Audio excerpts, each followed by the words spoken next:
I know I speak for everybody when I say that it is a huge honor to use our creative and artistic practice in this way.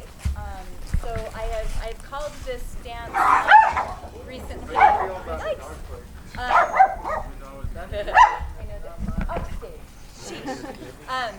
I've been calling this dance a dance of return, presence, and connection. And so I just invite you to hold that in your hearts as we perform for you.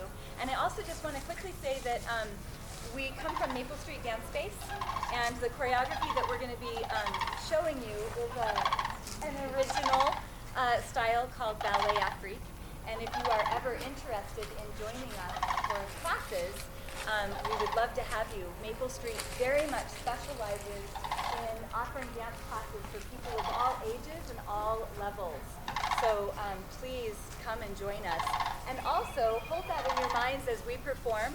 We have a spectrum of dancers performing today, from professional level to first-time performance. So I hope that you will appreciate the energy, the focus, the vulnerability, and the courage that it takes to come out and dance and perform today. So thank you so much for being here, and here we go.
off. Okay.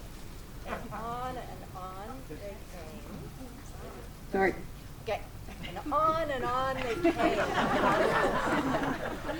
Through the pale afternoon. And we looked upwards and heard them cry. And as they called to each other, they called again and again. And all those myriad throats sounded like a single voice. The voice of a single being, half angel and half bird. And as we looked upward, we listened. And we thought, where have these beings come from?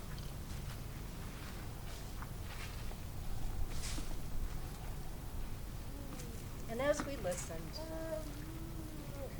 we felt moved beyond our own mortal sense.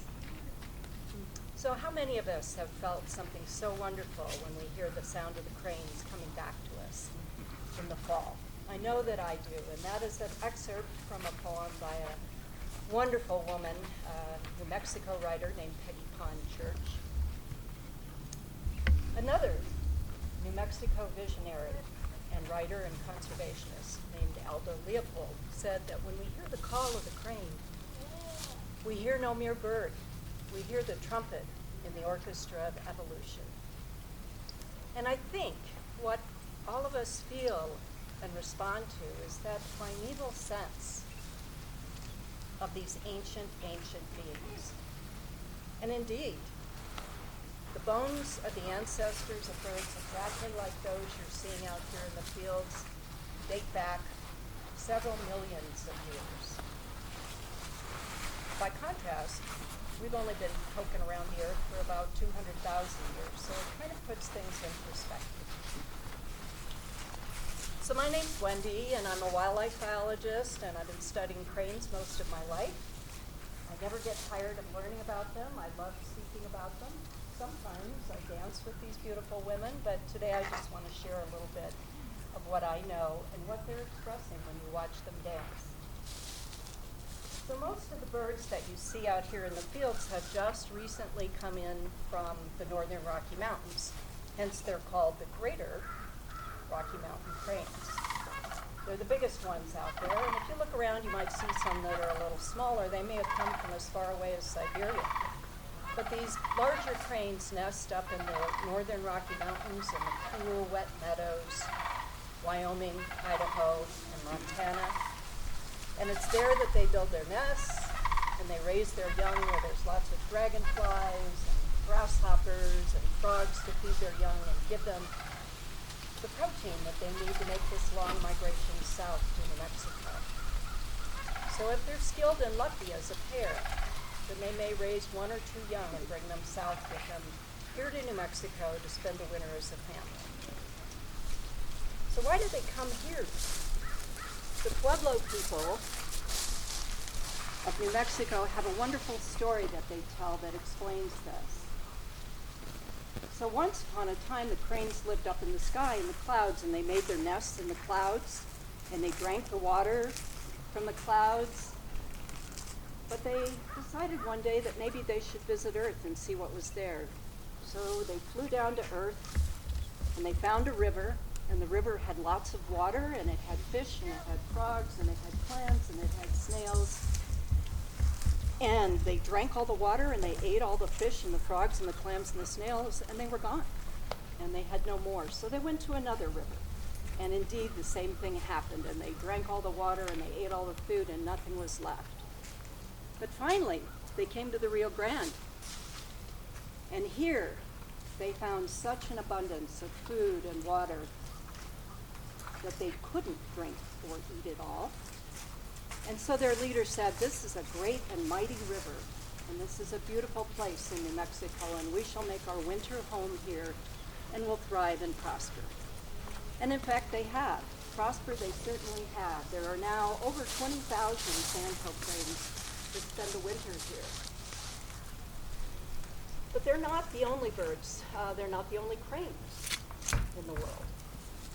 There are about 15 species, not about 15 species of cranes throughout the world. They occur on every continent, except South America and Antarctica. And people all over the world revere cranes in their own way. The cranes have their own culture, their own dances, their own voices, and their own ways of being. And these are often interpreted and replicated by the indigenous people of all of these continents. Cranes have music. They have culture, like us. And they have dance, like us. So why do they dance? This is really one of the things I love most because it's a mystery. Nobody knows why cranes dance. Einstein said, if you look deeply into nature, you'll understand everything better. So we as biologists would say, well, cranes dance because they're trying to impress their mates or a rival. They certainly dance when they're excited. You'll see them dancing a lot more in the spring as they get ready to migrate and they know that they're making that journey back north. But perhaps the cranes dance for the same reasons that we do. Perhaps they dance because it is simply a joyful thing to be alive upon this earth.